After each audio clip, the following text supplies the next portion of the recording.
మైకులు పెడితే మాట్లాడలేదు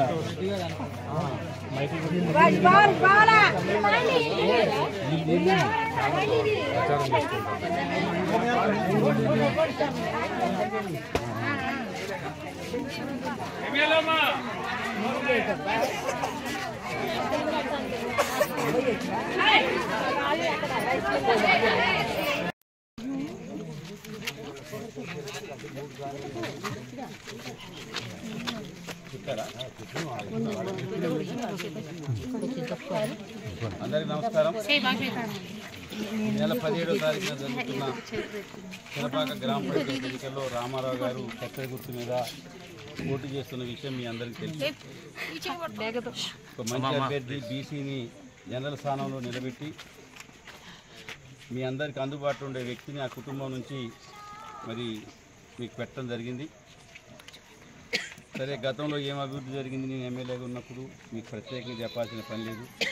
ఏ విధంగా అందుబాటులో ఉన్నా మీ అందరికీ చెప్పాల్సిన అవసరం కూడా లేదు. చిన్న కార్యక్రమం ఉన్నా కూడా ఒక గ్రామ పంచాయతీ సర్పంచ్ లెక్క మన చినపాక ఎప్పుడు పిలిచినా రావడం జరిగింది. ఈ కష్టాల్లో నష్టాల్లో బాధలు ఉన్నాం. సరే, దురదృష్టవశాత్తు మన ఫలితం ఎట్లున్నా కూడా మన అధైర్యపడకుండా మళ్ళీ మీ అందరికీ అందుబాటులో ఉండాలని చెప్పి రావడం జరిగింది. మన కాలనీకి సంబంధించి మీరు కమ్యూనిటీ హాల్ పెండింగ్ సమస్య ఉంటే దాన్ని ఆల్రెడీ కట్టాము. సరే, ఇంక వాళ్ళు ఓపెనింగ్ చేసుకోవాలి. ఆల్రెడీ నిర్మాణం పూర్తయింది. బీసీఎల్ది కూడా దగ్గరికి పడ్డది. ఓపెనింగ్ కూడా మనమే చేసినాం. అదేవిధంగా ఇప్పుడు ప్రధానమైన సమస్య శ్మశాన వాటిక ఒకటి అడుగుతున్నారని మన దళిత సోదరులకు సంబంధించింది. అది రామరెడ్డి గారు మాట అంటే వెనక్కి పోడు. అది తప్పకుండా 100% చేపించే బాధ్యత మేము తీసుకుంటాం. ఎన్నికల కోసం కాకుండా మీరు తప్పకుండా విధంగా తీసుకొని చేస్తామని చెప్పి మీ అందరికీ హామీ ఇస్తూ వద్దులే కత్తెర గుర్తు మీద మీ అమూల్యమైన ఓటు వేయండి. రామారావు గారు అంటే మేము ఉంటాం. అధికారం ఉన్నా లేకపోయినా పంచాయతీకి వచ్చే నిధుల్ని ఈ గ్రామాభివృద్ధికి ఉపయోగించే విధంగా మీకు చేదోడు వాదోడుకుంటాం.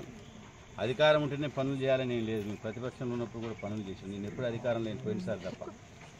అంతకుముందు రైతులు నేను ప్రతిపక్షంలో ఉన్నప్పుడు వస్తే వైరా నుంచి కాలువ కావాలంటే చేయించాను. ఇవాళ కొత్తగా చెప్పాల్సిన పనేం లేదు. అందుకని మీరందరూ కూడా గ్రామ ప్రశాంతంగా ఉండాలన్న అరాచక శక్తుల నుంచి ఈ గ్రామం ప్రశాంత వాతావరణం ఉండాలంటే రామారావు గారిని కత్తెర గుర్తు మీద ఓటేసి గెలిపిస్తారు. గ్రామం ప్రశాంతంగా ఉండాలి. గ్రామాలు గొడవలతో ఉండకూడదు.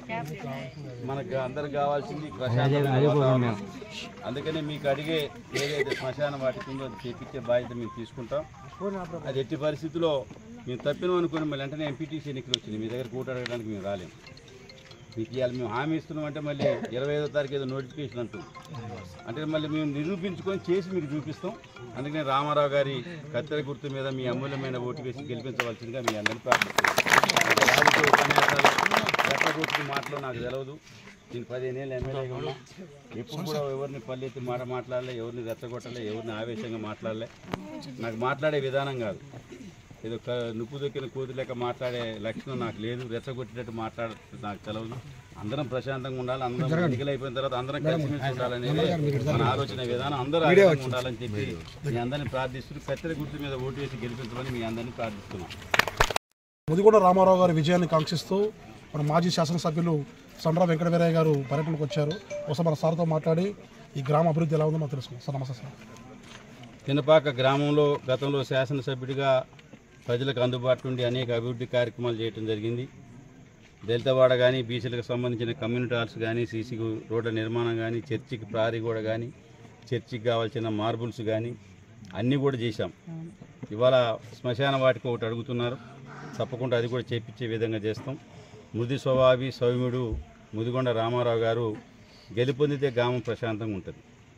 అవతల వ్యక్తుల గురించి నేను కొత్తగా చెప్పాల్సిన పని లేదు. ఎట్లా రెచ్చగొడతారు, ఏం జరుగుతుంది, బ్రహ్మాండమైన గ్రామంలో అభివృద్ధి కార్యక్రమాలు కొన్ని విధ్వంసం కూడా జరిగినాయి. ఇప్పుడు నేను చెప్పాల్సిన పని లేదు. రెచ్చగొట్టుడు విధానం కాదు. పల్లెలు ప్రశాంతంగా ఉండాలంటే రామారావు గారు లాంటి సౌమ్యుడు కత్తెర గుర్తు మీద పోటీ చేస్తున్నాడు, వారిని గెలిపించాలా. పినపాక ప్రశాంతత కోసం కత్తెర గుర్తు మీద రామారావు గారికి ఓటు వేసి గెలిపించమని ఈ గ్రామ ప్రజలందరినీ ప్రార్థిస్తున్నాం. Thank you sir.